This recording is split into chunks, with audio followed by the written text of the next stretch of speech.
ठंड में 5 जुगाड़ू बहू का खाना, घर और रजाई। सर्दियों की शुरुआत होने के साथ शाम के 6-7 बजे तक कोई भी घर से बाहर दिखाई नहीं देता। ज्यादातर घर में हीटर की गर्माहट थी। वहीं गरीब शांति का गरीब परिवार 25 गज के कच्चे मकान के अंदर ठंड में गुजारा करने को मोहताज था। माँ जी, पापा जी, आप दोनों कुछ लेंगे? चावल, सब्जी दो। अरे नहीं नहीं सरिता बहू, मुझे तो ये बर्फ जितनी ठंडे चावल खाए भी नहीं जा रहे हैं। 2 कौर भात खाकर ही मेरा तो कलेजा ठंड से जमने को हो रहा है। बहू, अब ठंड का मौसम शुरू हो चुका है। चावल कम से कम बनाया करो, ज्यादातर रोटी बनाया करो। दोनों टाइम खाने में रोटी खाने से शरीर में थोड़ी गर्माहट रहती है। तभी खाना खाते खाते राकेश गुस्से में टोन मारता है।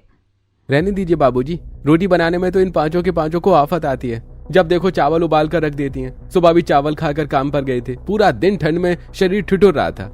जेठ जी, हम पांचों को भी इतनी ही ठंड के मौसम में चावल बनाने का शौक नहीं लगा। जब जेठानी जी ने आपको सुबह बोला था कि आटा लेकर आने को, अगर आपने आटा लाकर रख दिया होता तो हम खाने में रोटी बनाते।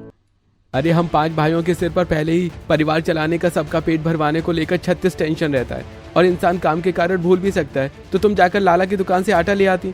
तुम सबको खाली खाना बनाकर खिलाना ही तो होता है। राकेश, अब बस भी कर जा। जब देखो बात बात में टोन मारता रहे, जरूरी है क्या? तुमको तो लगता है घर में कोई काम ही नहीं है। अरे बेचारी 5 दिन भर गांव में लगी रहती हैं। तुमको तो केवल कमा कर लाना पड़ता है। अगर ये 5 पकाकर परोस कर देना छोड़ दें तो थाली में रोटी नहीं मिलेगी। समझ में आई? चुपचाप से खा ले चावल। शांति को इस तरह से गुस्सा करते देख सरिता चुप करवाती है।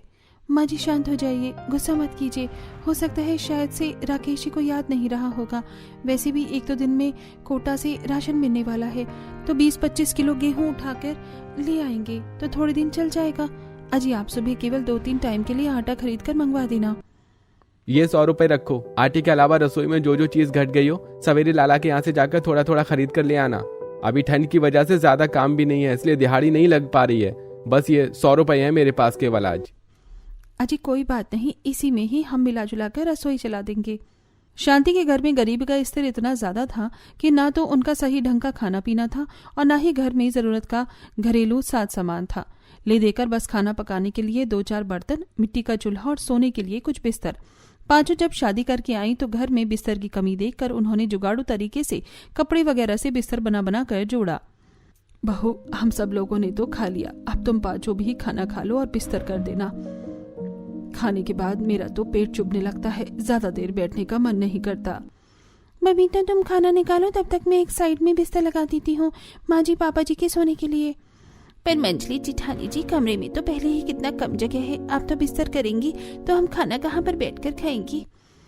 कमरे का हाल काफी ज्यादा फैला हुआ था। कमरे का एक कोना बिस्तर से भरा हुआ था, दूसरे कोने में खाना खाए हुए झूठे बर्तन बिखरे हुए थे और ससुर और 5 भाई नींद भरी आंखों से 5 बहू का मुंह देख रहे थे, जिसे देख सरिता, लगता है माँ जी पापा जी, हमारे पतियों को नींद आ रही है। पहले उनके लिए कमरे में बिस्तर करने का जुगाड़ लगाना पड़ेगा, उसके बाद हम आराम से खाना खाने बैठेंगे। 5 जुगाड़ू बहू जल्दी जल्दी फैलते हुए कमरे को समेटने लगती हैं। सरिता भाभी, मैं बिस्तर कर देती हूँ और नुपुर जिठानी जी, आप ही सारे झूठे बर्तन कमरे से बाहर निकाल दीजिए। खाना खाने के बाद बर्तन धो लेंगे। चलो तुम बिस्तर करो, तब तक मैं बर्तन में पानी डाल कर आती हूँ। तब 5वीं बहू बबीता नुपुर के साथ गंदे बर्तन बाहर करती है। किरण जल्दी से कमरे के अंदर एक लाइन से लंबा बिस्तर लगा देती है, जिस पर बच्चे, सास ससुर और 5 के पति सो जाते हैं। तभी प्रभात कुरकुराने लगता है। किरण भाभी, ये किस तरह से बिस्तर किया है आपने? खाली जमीन पर चटाई बिछाकर लेवा बिछा दिया है। इस पर लेटने के बाद भी ऐसा लग रहा है जैसे कुछ बिस्तर बिछा ही नहीं है। देवर जी, घर में जितना बिस्तर होगा उतने ही तो बिस्तर करूंगी। ले देकर बिछाने के लिए एक ही लेवा है घर में। अरे तो इतनी सारी चादर किस लिए बचा कर रखी है? और ये गुदड़ी भी तो रखी है, इसे भी बिछाकर बिस्तर थोड़ा मोटा गद्देदार कर दो ताकि थोड़ा अच्छे से सो सकेंगे, वरना सुबह तक तो ठंड की वजह से तबीयत खराब हो जाएगी। अरे प्रभात तो बिल्कुल बिना पैंदी का लोटा जैसी बातें क्यों करता है?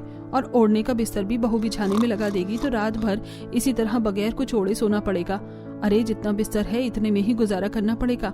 ये तो मेरी 5 जुगाड़ू बहुओं ने एक आध लेवा सिल दिया है कि ठंड के मौसम में ओढ़ने का काम चल जाए, वरना तो इसी तरह ठंड के मौसम में रात भर कांप कर काटनी पड़ती।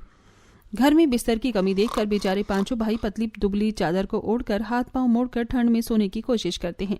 वहीं सभी के खा चुकने के लास्ट में पांचों बहुएं एक साथ खाना खाने के लिए बैठती हैं। बबीता देखती है कि बर्तन में बहुत ही थोड़े से चावल बचे हुए हैं और सब्जी के नाम पर भी कढ़ाई में सोयाबीन के 2-4 फांक लगे हैं। सरिता भाभी, आपने कितना चावल बनाया था? हम पांचों के खाने के लिए आज फिर से खाना कम रह गया है। बबीता, डिब्बे में बस 4 गिलास ही चावल था, उसी को बनाया है। तभी तो चावल कम पड़ गया, क्योंकि हमारे लंबे चौड़े परिवार में चेनाब चावल लगता है। जब जाकर सबके खाने के बाद हम बहू के लिए पेट भरकर खाने के लिए खाना बचता है। अभी तो इन थोड़े चावल में ही गुजारा करना पड़ेगा। बबीता एक ही थाली में सबके लिए खाना निकालती है और पांचों बराबर बराबर कौर खाती हैं। तभी शांति रसोई में आती है और थोड़े से चावल में 5 बहू को खाते देख उसकी आंखों में आंसू छलक जाते हैं। सरिता बहू, बबीता बहू, किरण, नुपुर, आशा बहू, क्या बात है, भगोने में और बात नहीं पड़ा क्या जो तुम पांचों एक ही थाली में खा रही हो? और ऐसे छुंछे चावल क्यों खा रही हो? सब्जी भी नहीं ली, जबकि तुम पांचों को तो सोयाबीन की सब्जी पसंद है। रुको, मैं सब्जी देती हूँ। शांति के रसोई की तरफ बढ़ती ही पांचों करीब जुगाड़ू बहू संकोच में आ जाती हैं।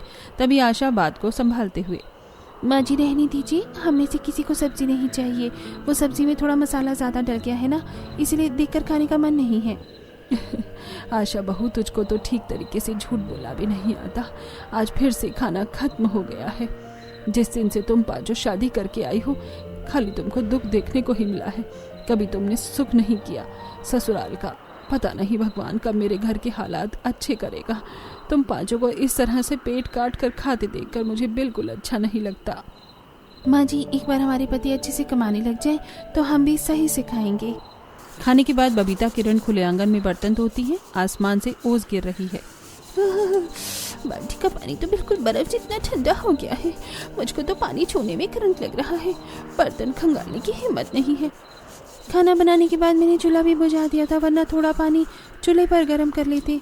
तभी किरण के जुगाड़ू दिमाग की बत्ती जलती है और वो बाल्टी का पानी फेंक कर चंपाकल चलाती है। किरण, तुमने भरी बाल्टी का पानी क्यों फेंक दिया? बर्तन कैसे धुलेगा?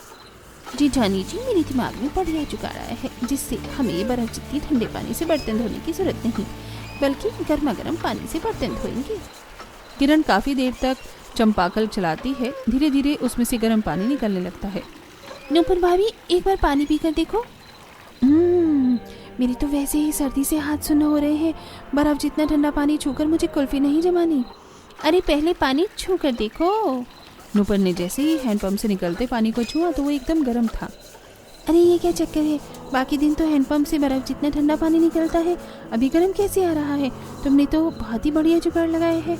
जेठानी जी, घर में चांपाकल लगवाने का यही तो फायदा है। चांपाकल सीधा जमीन के अंदर से पानी खींचता है और गर्मी के मौसम में ठंडा पानी देता है, और ठंड के मौसम में जितना देर तक आप चांपाकल चलाओगी तो अंदर से गरम गरम पानी निकलने लगेगा। फिर तो ठंड में रोड मशीन से पानी गर्म करने की जरूरत ही नहीं है। दोनों जल्दी से गरम गरम पानी से फटाफट से बर्तन धोकर घर में लाती हैं और किरण देखती है कि उनके लिए सोने के लिए बिस्तर नहीं बचा। सारा बिस्तर हाउसफुल हो गया है, हम कहाँ सोएंगे? मेरे तो ठंड से हाथ पैर जम रहे हैं। सोने का कुछ तो जुगाड़ लगाना पड़ेगा। नूपुर दरवाजे के कोने में कुछ बोरा रखे देखती है, जिसे वो निकाल कर लाती है। नूपुर भाभी, आप ये बोरा क्यों बिछा रही हैं? कोई और चारा नहीं है देवरानी जी, इस बोरे पर ही सोना पड़ेगा आज हम दोनों को। नूपुर किसी तरह जमीन पर बोरा बिछाकर जुगाड़ू बिस्तर करती है और कुछ बोरे वो ओढ़ लेती है। जेठानी जी, ये बोरी बिस्तर तो बहुत ज्यादा चुभ रहा है, मुझसे नहीं सोया जा रहा। किरण, खुद हम बड़ी मुश्किल से सो रहे हैं, सो जाओ। तभी किरण रस्सी पर टंगी अपनी कुछ साड़ियां उतारकर उनको चादर की तरह बोरी के ऊपर चादर की तरह लगाकर चारों तरफ से फोल्ड कर देती है। अब थोड़ा मुलायम लग रहा है, अब बिस्तर किसके का भी नहीं। किरण का जुगाड़ नूपुर को भी पसंद आता है। इसके बाद वो भी अपनी कुछ साड़ियों को उतारकर इस तरह बोरे पर बिछाकर चारों तरफ से मोड़कर सो जाती है। अगली सुबह, अरे तुम दोनों रात को इस तरह बोरी पर क्यों सो गई थी? तुम्हें ठंड नहीं लगी? हमें तो चटाई चादर लेवा बिछाकर सोए थे, फिर भी तगड़ी ठंड लग रही थी। लेकिन हम दोनों को ठंड का बिल्कुल भी एहसास नहीं हुआ, बल्कि मुझे इस बोरा बिस्तर पर काफी गर्माहट भरी नींद आई थी। क्योंकि ये जूट के बोरे गर्म होते हैं, इसलिए तुम्हें ठंड नहीं लगी। तब पांचों जुगाड़ू बहू जल्दी से काम धंधे में लग जाती हैं। आशा जैसे ही दरवाजा खोलकर देखती है तो बाहर काफी ज्यादा कुहासा छाया हुआ था। ओस की मोटी मोटी बूंदें गिर रही थी, ठंडी ठंडी हवा चल रही थी। रात रात में कितनी ज्यादा ठंड बढ़ गई है। आज तो पास पास का भी कुछ दिखाई नहीं दे रहा। मेरा तो घर के आंगन में जाने का जी ही नहीं कर रहा है। हाँ, मगर हमारी रसोई तो खुले आंगन में ही बनी है। सरिता आशा दोनों आंगन में आती हैं, जहाँ चूल्हे की पन्नी हटी पड़ी थी और ओस से चूल्हा बीक कर गल चुका था, जिसे देख दोनों दुविधा में आ जाती हैं। हे भगवान, मैंने तो रात को चूल्हा सही से ढका था, चूल्हे पर से पानी कैसे हट गई। और देखो चूल्हे का अचकन टूट गया, खाना किस पर बनाएंगे। ओहो, ये तो बड़ी परेशानी हो गई। अगर हम दूसरा नया चूल्हा बना भी लेंगे तो इतनी कड़ाके की ठंड के मौसम में चूल्हा सूखने में कम से कम 4 से 5 दिन लगेगा, क्योंकि आजकल धूप भी इतनी लेट से निकलती है। इसका क्या जुगाड़ लगाया जाए। टूटा चूल्हा देखकर दोनों उसे ठीक करने का जुगाड़ सोचने लगती हैं। तभी काजल डुग्गू रानी इधर उधर से उठाकर कुछ ईंट लेकर आते हैं। मम्मी ये लो, जैसी तुम छठ पूजा दिवाली पर ईंट का चूल्हा बनाकर पकवान बनाती हो, आज इस पर खाना बना लो। ये तो बच्चों ने हमें अच्छा जुगाड़ याद दिला दिया। चलो अभी के लिए ईंट का चूल्हा लगाकर खाना पानी बनाते हैं। आशा अब आंगन में 3 ईंट बिठाकर चूल्हा लगाकर ठंड में खाना बनाती है। तभी ठंड में सुबह सुबह ठेले पर खाने पीने की चीज बिकने वाले आते हैं। गजक पट्टी गुड़ पट्टी वाले आ जाओ बच्चों आ जाओ, मीठे मीठे तिलकुट लाई लड्डू गजक पट्टी खा लो। तीनों बच्चे ललचाते हुए ठेले वाले को देखने लगते हैं। मम्मी मुझको गजक पट्टी खरीद कर दो ना, मुझे खाना है। मम्मी मुझको भी गजक पट्टी खाना है, मुझको एक गजक पट्टी खरीद दो प्लीज। तीनों बच्चों का गजक खाने का मन करते देख आशा सरिता असहज हो जाती हैं। बेटा, अभी ये सब चीज खरीदने के हमारे पास पैसे नहीं हैं। मम्मी आप तो जब देखो यही बोलती हो, हमें तो कभी कुछ भी अच्छी चीज कोई खरीद कर ही नहीं देता खाने को। ना तो हम बच्चों के पास ठंड के अच्छे कपड़े पहनने को है, बाकी सारे बच्चों को सब कुछ मिलता है। बस हमें ही गर्मी हो या सर्दी गरीबी में ही गुजारा करना पड़ता है। घर में अच्छा खाना पीना न मिलने के चलते डुग्गू आशा पर गुस्सा करके दिखाता है। तभी अमीर पड़ोसन सुषमा अपनी सास कलावती के साथ बाहर आती है। अरे ओ ठेले वाले भैया, कैसे दिया ये मूंगफली के गजक? बहन जी, ये गजक तो 1000 रुपए किलो है। अरे भैया, 1000 रुपए किलो? अरे इसमें तूने काजू पिस्ता डाला है क्या? मामूली से मूंगफली के ही तो गजक बनाए हैं। ये तो बाजार में 400 रुपए 5 किलो में ही बिकता है। अरे माताजी, उनकी मूंगफली तो खराब सी रहती है। मैंने ये 1 नंबर की क्वालिटी वाली बढ़िया मूंगफली की गजक बनवाई है। खाकर देखो, स्वाद मुंह में चढ़ जाएगा। कलावती थोड़ा सा गजक खाकर देखती है। कैसा लगा मामी जी? टेस्ट सही है? ठीक ठाक ही है, मिला जुला कर बहू।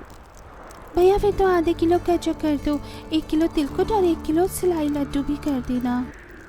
अरे सुषमा बहू, इकट्ठा इतना सारा क्यों खरीद रही है? अभी के लिए बस 100 ग्राम ले ले, बाजार चलेंगे तो वहाँ से चलकर खरीद कर ले आएंगे, या मैं गुड़ मुरमुरे खरीद कर लेकर आऊंगी और घर पर ही बना लेंगे। सुषमा पांचों गरीब जुगाड़ू बहू की आंगन की तरफ देखते हुए दिखावा करके कहती है। ओफो मामी, अब इतनी मेहनत कौन करनी जाए? और वैसे भी ये सब अच्छा बादाम वाली चीज़ ठंड के मौसम में ही खाने में स्वादिष्ट लगती है। अगर हमने भी अपने गरीब पड़ोसियों की तरह दाल रोटी खाकर सर्दियाँ बिता दी तो क्या फ़ायदा हमारा अमीरी में। सुषमा ठेले के ढेर सारी ड्राई फ्रूट्स के लड्डू वगैरह खरीद कर घर में ले जाती है, जिसे देख पांचों जुगाड़ू बहू मन उदास कर लेती हैं। जिंदगी तो हमारी पड़ोसन की बहू जी रही है हर तरह से। अच्छा खाना पीना और घर में सर्दियों के सारे सुख साधन लगे हुए हैं। ये ठंड का मौसम काटना तो हमारे लिए भारी है। इतने में पड़ोसन बबीता अनाज की बोरी लेकर आती है। अरे सरिता, आशा, कोटे में राशन बट रहा है, लेने नहीं चलना क्या तुम पांचों को? सरिता बहन, आप चलो, हम आते हैं।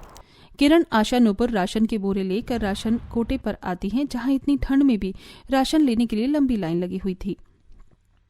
काश कि इस बार ये राशन वाले चावल के बदले थोड़ा गेहूं बढ़ाकर दे दे तो इकट्ठा ज्यादा आटा पीस ले, वो पूरा महीना आराम से भी चल जाता है।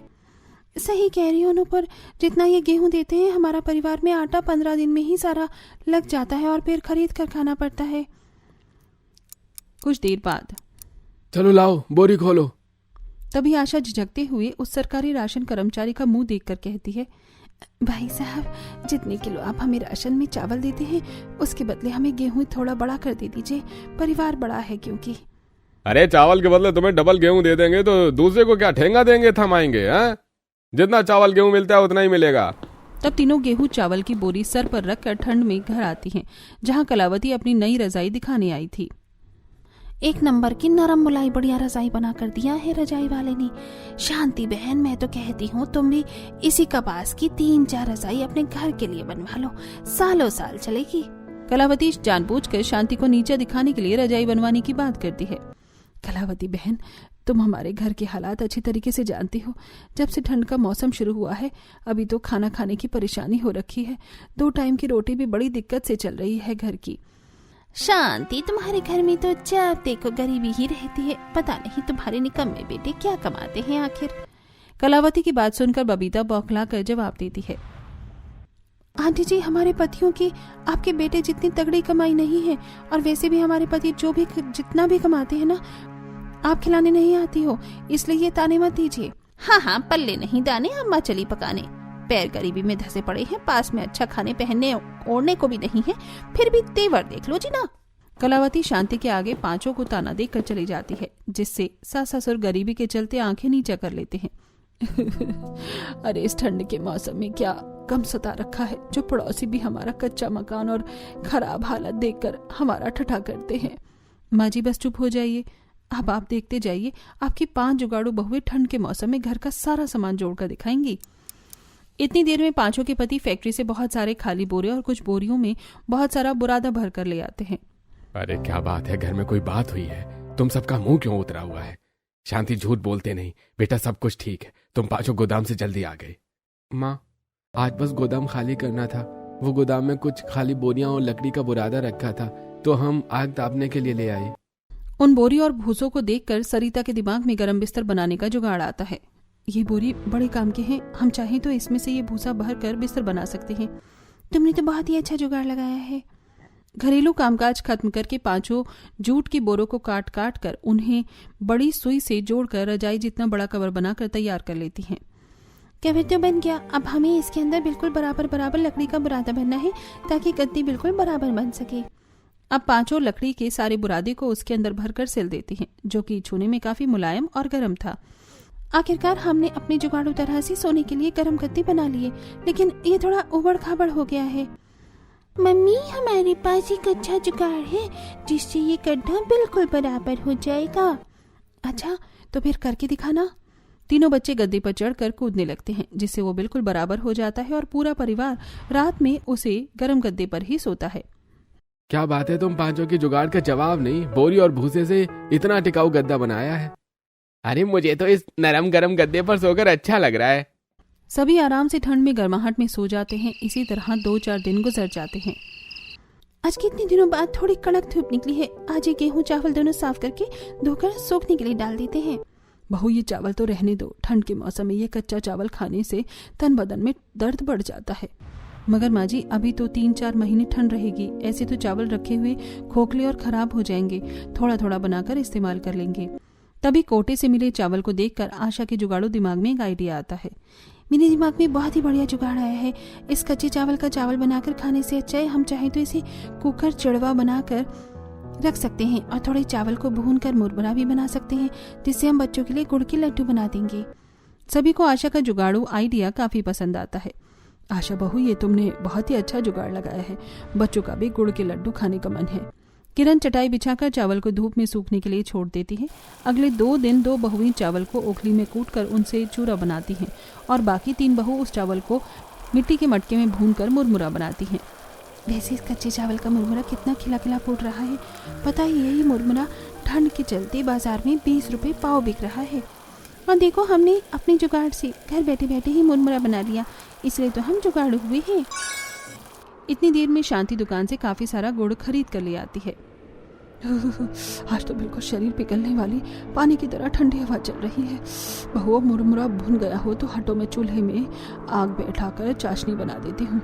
शांति जल्दी से चूल्हे पर कढ़ाई रखकर चाशनी बनाती है। वहीं तीनों जुगाड़ू बहू जल्दी जल्दी चूरा और मुरमुरा के लड्डू बना देती हैं। तभी 2 घर छोड़कर रहने वाली शारदा उनके घर आती है। क्या बात है बहू, गुड़ के लड्डू बनाए जा रहे हैं, बड़ी अच्छी महक आ रही है। लीजिए ना आंटी जी, आप भी खाकर देखिए। शारदा जैसे लड्डू चखती है तो उसे काफी स्वादिष्ट लगते हैं।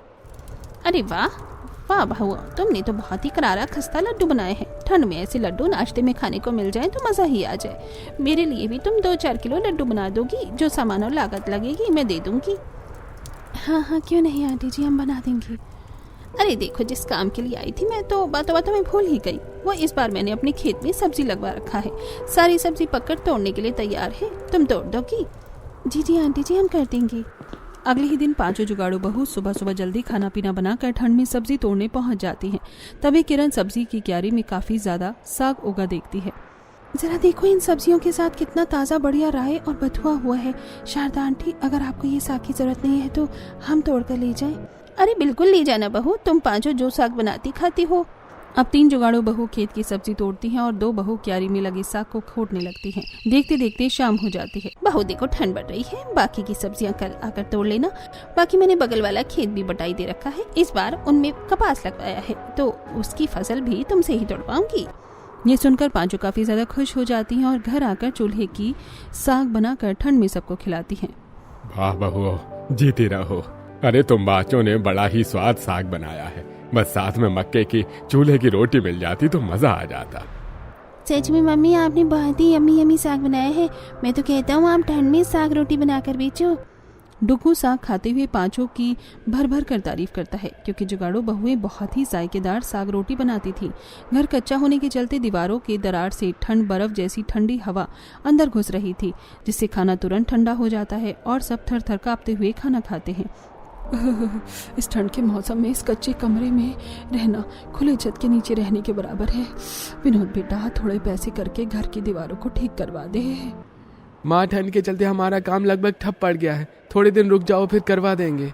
अरे ये तो तुम पिछले 2-3 सालों से बोल रहे हो, पता नहीं क्या कमाई कर रहे हो तुम कि घर की एक दीवार सही नहीं करवाई गई।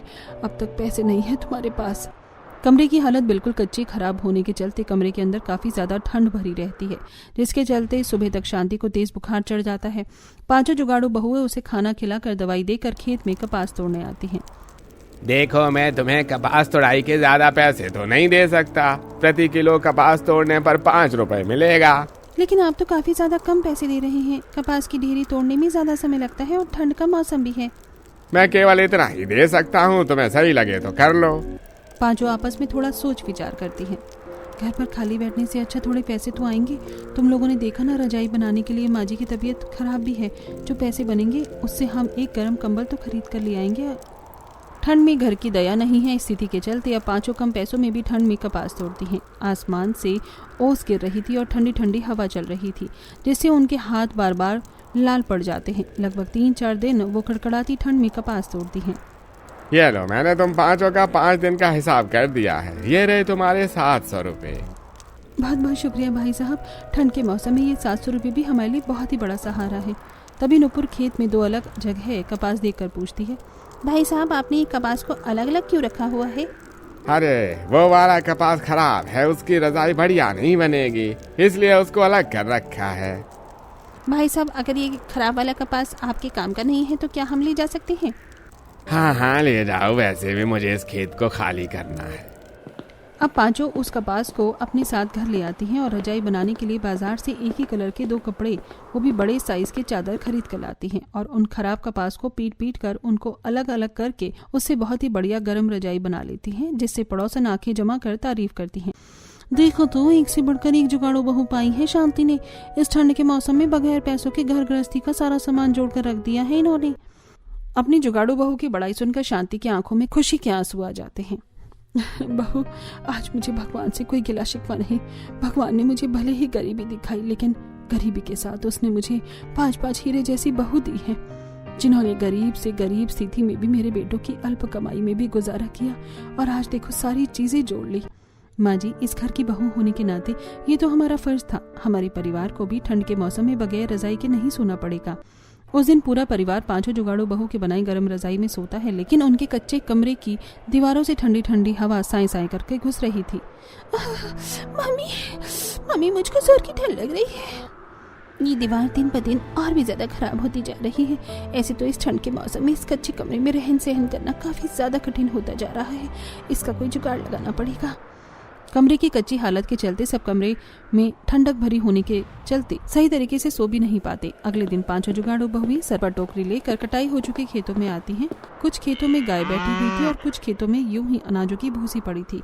गोबर और भूसी को टोकरी में भरकर पांचों घर आती हैं। अरे बहू, तुम पाँचों इतनी ठंड में सुबह सुबह कहाँ चली गई थी? अभी तक चौखट चूल्हा भी नहीं लीपा। माँ जी खेत गए हुए थे गोबर और भूसा लेकर आने। अरे मगर बहू, इस गोबर भूसे का क्या करना है? चूल्हा बनाओगी क्या? माँ जी आप बस देखते जाइए, हम इसका क्या जुगाड़ लगाते हैं। कुछ ही देर में आशा सरिता गोबर और मिट्टी डालकर उसका गाढ़ा सा घोल बनाती है और जहां जहां दीवारों में छेद हो रखे थे उसे अच्छे तरीके से भरकर उसको सूखे भूसे से पोत देती हैं। वहीं छत वाले पोर्शन पर जूट की बोरियां रखकर चारों तरफ ईंट रख देती हैं, जिससे अब उनका घर ठंड में गर्माहट से भर जाता है। माँ जी बाबूजी, अब घर में थोड़ी गर्माहट लग रही है। अरे बहू, तुम पांचों का किया गया जुगाड़ आज तक कभी फेल हुआ है जो होगा। ऐसा लग रहा है जैसे घर में हीटर चल रहा हो। अब गर्माहट में अच्छे से नींद तो आएगी। इस तरह पांचों आखिर में सबके लिए बोरों के गर्म स्वेटर पहनने को बनाकर देती हैं और कपास तोड़कर मिले हुए पैसों से वो साग और मक्का खरीद कर लाती हैं, जिससे पांचों एक साथ मिलकर ठंड के मौसम में साग रोटी बनाकर बेचकर ठंड के मौसम में घर खर्च चलाती हैं।